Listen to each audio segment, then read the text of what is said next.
kemi nderin dhe kënaqësinë që sot të bashkëbisedojmë me udhëheqësjen e tashmë një librarie apo biblioteke të re që sapo është hapur në Katërkollë të anës së Malit. Kemi nderin dhe kënaqësinë që me neve në këtë mëngjes është udhëheqësja Blerta Kurti. Mirëmëngjesi dhe faleminderit Blerta që je sot me neve. Mirëmëngjesi Egzona, faleminderit për ftesën.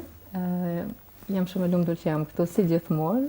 Faleminderit ju për mbështetjen edhe që gjithmonë jeni të kujdesshëm me na ftu edhe me thënë atë çka duhet për opinionin publik. Faleminderit edhe një herë që pranove ftesën. Është kënaqësi që në këtë mëngjes sot të bashkëbisedojmë për një temë me biblioteke, librash, mendimesh e shumë çka tjetër. Më trego, ne e dim që pak ditë më parë, mund të them kështu, është bërë edhe hapja e bibliotekës apo librarisë në Katërkollë të anës së Malit. Më trego si lindi ideja për hapjen e kësaj librarie?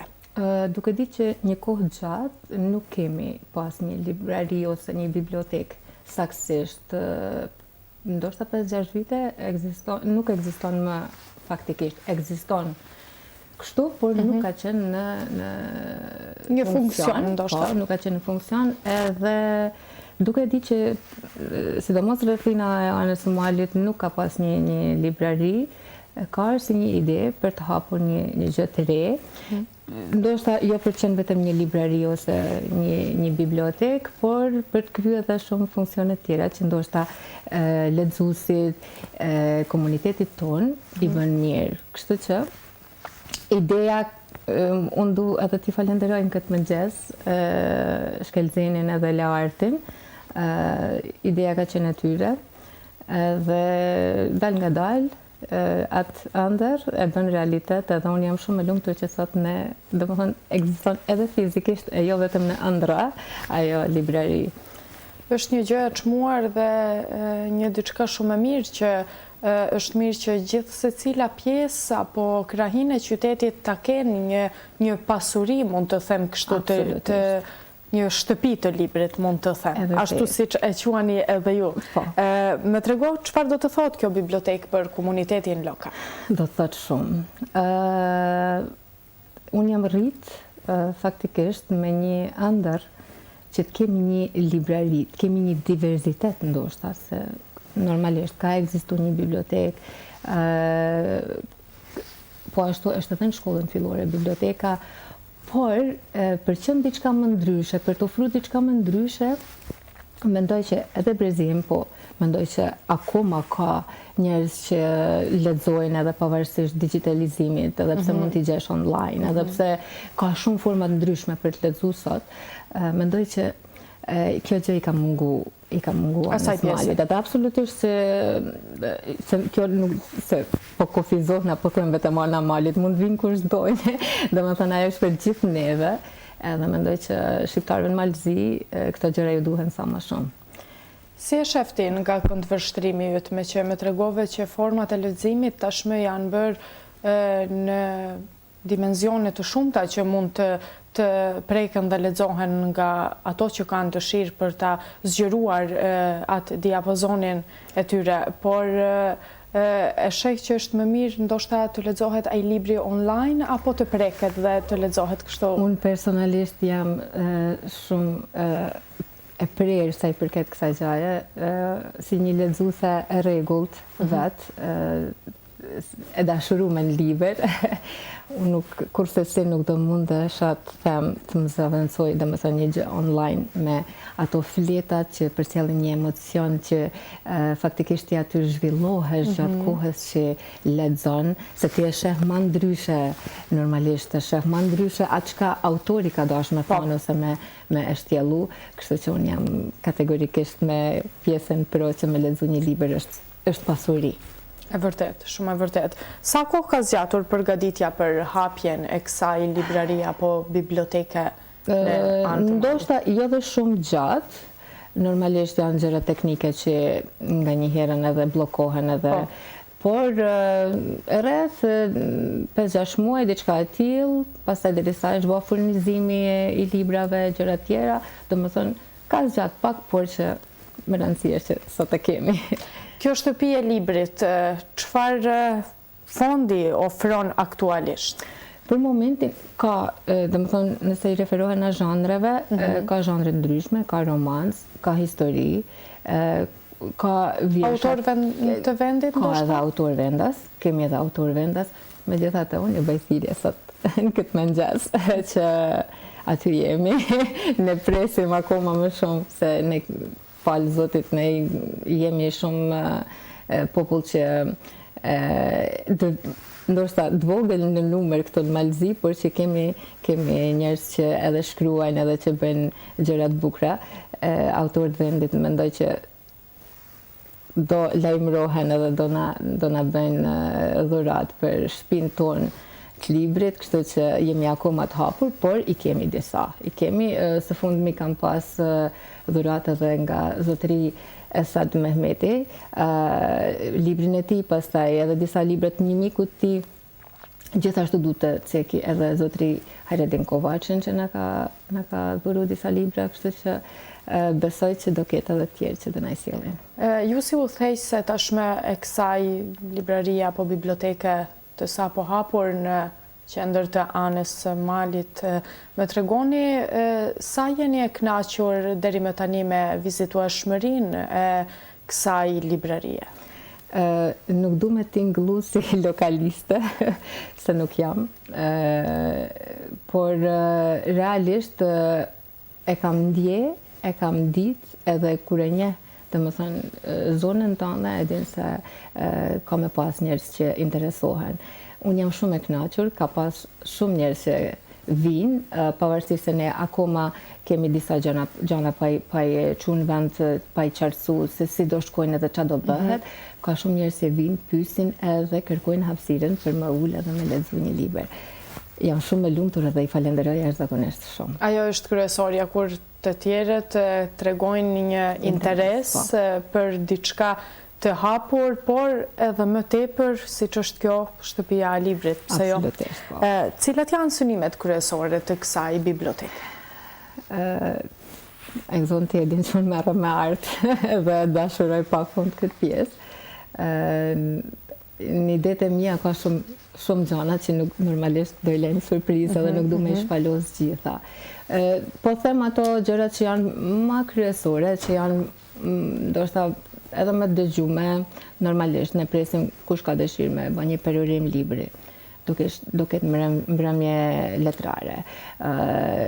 Kemi menduar ndoshta edhe ndonjë gjë ndryshe për studentët ose për pjesën për të rinj. Ose kush ka dëshirë që ta shpreh një lloj talenti edhe mund të thras një grup caktuar që mendon edhe që e kupton edhe që e pëlqen atë pjesë me bë një promovim të vetin, qoftë në poezi ose në diçka tjetër, edhe ndoshta për ta shoqëruar ndonjë pjesë të lehtë muzike ose gjëra të tilla.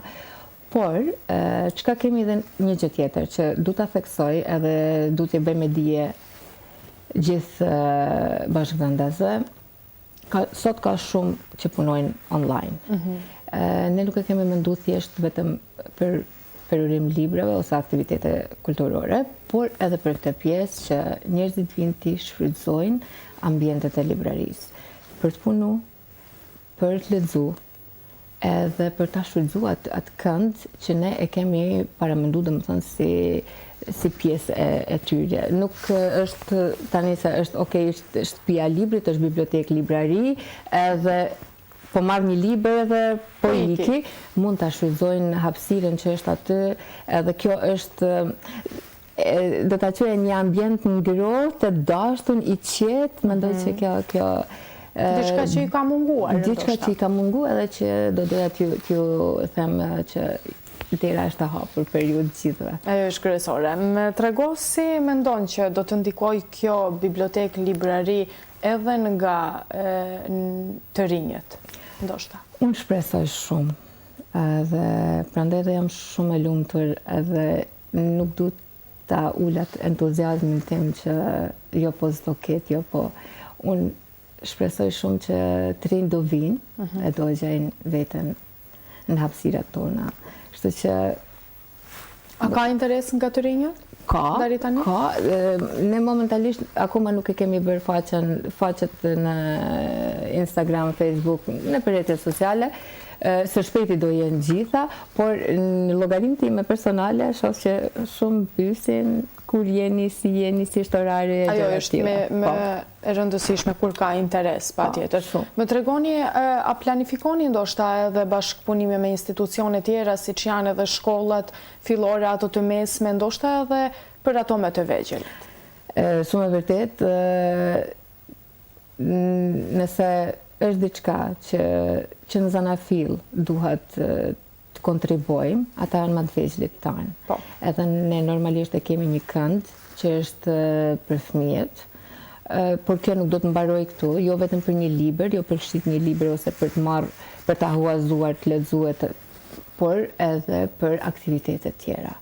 Domethënë do kisha pas shumë dëshirë, kemi bashkëpunime, jo do kisha pas dëshirë, por do kemi, shpresoj do gjej edhe mirëkuptimin e shkollave, udhëheqësve, drejtorave, të bëjmë një takim edhe t'i ftoj gjithata që të paktën një herë në javë ose 2 herë në javë, pavarësisht se si ata e kanë plan programin e tyre, me e bën në librari, me zhvillu qoftë ndonjë lexim, qoftë ku ta diun, thjesht me shpreh talentet e tyre, sepse aty është një ambient shumë i ngrohtë, shumë i dashur, edhe mendoj që edhe fëmia janë më të lirë, edhe kështu që normalisht se shkolla është më strikte, kurse aty mendoj që shprehen më lirshëm fëmijët. Kështu që normalisht që ajo është pjesë që ne duhet anashkalu absolutisht edhe duhet punu shumë për fëmijët. Une nuk desha të ndalim tek sfidat, por më duhet ta bëj një këtë pyetje. Më trego cilat kanë qenë ato sfidat që keni hasur dhe si keni të i kaluar ato gjatë hapjes së kësaj librarie apo biblioteke dhe si jeni tani? Sfida gjithmonë ka. Domethënë janë gjëra teknike të vogla që unë as nuk du t'i përmend fare, se në momentin që arrihet një gjë, ato nuk kujtohen më. Jo, rruga se si kemi ardhur është shumë e parëndësishme. Normalisht sfida më e madhe është te kjo pjesa që ne si shqiptar jemi pak të cunguar në këtë pjesën e librave, gjërave. Normalisht furnizimi do ishte shumë më i vakët nëse ne nuk do kishim mbështetjen e Akademisë së Shkencave të Tiranës, të Bibliotekës Kombëtare, pastaj edhe Tojena, gjithashtu që ka dhe më heret edhe autorët vendas. Kjo është sfida më e madhe. Gjërat që janë që mund të blihen, mendoj që gjithmonë e gjen një rrugë se si mund ta zgjidhesh. Por kjo është sfida më e madhe. Unë shpresoj që të kemi akoma më shumë, se normalisht rinis i intereson, po qoftë edhe moshës më të madhe, i interesojnë edhe gjërat, edhe shkrimet e reja, edhe autorët e rinj, edhe ata ku e gjen veten, ndoshta. Por shpresoj që të furnizohemi sa më shpejt, me që kjo pjesë akoma për shitje nuk e kemi gati. Uroj që shumë shpejt do jetë, kështu që kjo është, nuk kemi ndonjë sfidë tjetër, mendoj që gjitha janë të kalueshme. Ideja e hapjes së kësaj librarie na treguat se kush ishte, por kë dëshironi ju më të falenderoni për këtë nisëm?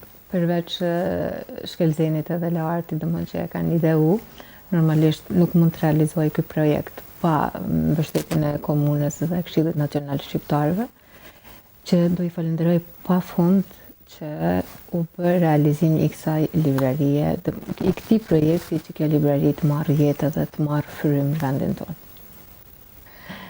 Blerta, unë duhet të ndalem pak edhe tek ti. Ne e dim që ti gjithmonë ke qenë shumë aktive në teatr, në shfaqje të ndryshme, edhe shumë ku tjetër, por si po ndjen veten tani në një ambient e rrethuar me libra? Shumë pyetje e bukur kjo. Shiko, sado që është një ndjesi e jashtëzakonshme, ta them kështu. Por sado që është ndjesi shumë e bukur, është një përgjegjësi shumë e madhe. Edhe nuk është shumë e lehtë, unë tani për tani jam vetëm unë aty, edhe mendoj që do zgjerohet si staf. Por është sfidë. Një farë forme është sfidë. Pse?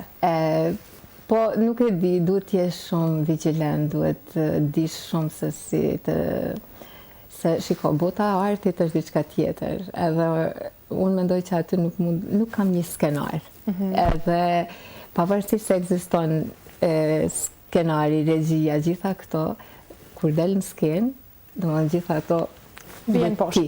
Jetë ti. Edhe gjitha ajo që ki punu gjatë gjithë kohës, vetëm e shpalos.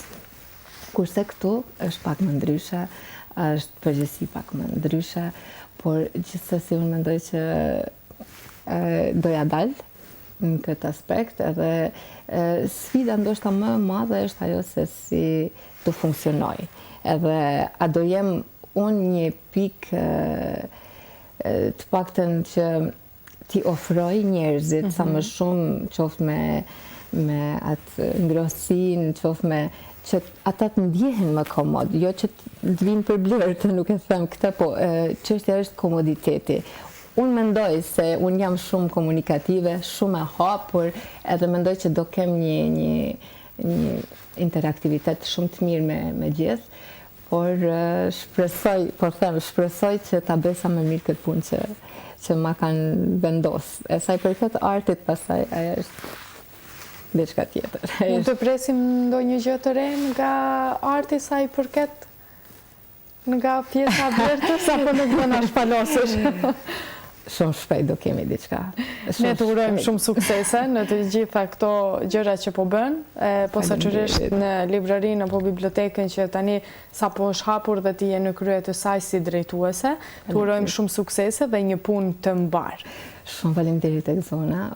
Unë edhe një herë du të falenderoj përzemërsisht. Ne kemi një energji shumë të mirë bashkë dhe dua të luftoj të na shihni ambientet. Ta kalojmë një ditë bukur bashkë, të pim një kafe, ndoshta edhe të shfletosh disa libra aty që janë, edhe të shihni se ç'a ka ajo librari, edhe shumë faleminderit për suportin e vazhdueshëm që e keni ndaj nesh. Nuk e them vetëm për librarinë, e them në gjithë rrugtimin tim që kam bërë qoftë në teatr, pa çka se unë i quaj gjithmonë, nëse kam mbaruar një punë, unë nuk e kthej kokën mbas, edhe domethënë akoma s'ka qenë një moment që unë jam ulë dhe më thonë, okej, ç'a kam bë, se gjithmonë jam kërkim gjërave, po unë nëse kam një gjë, e kam që jam shumë falenderuese edhe mirënjohëse, nuk i harroj kurrë njerëzit që na shtrin dorën në çdo rast që ne na duhet. Është shumë njerëzore. Shumë faleminderit. Faleminderit edhe një herë, të urojmë suksese. Shumë faleminderit, Zona, dhe unë ju gjithashtu. Faleminderit.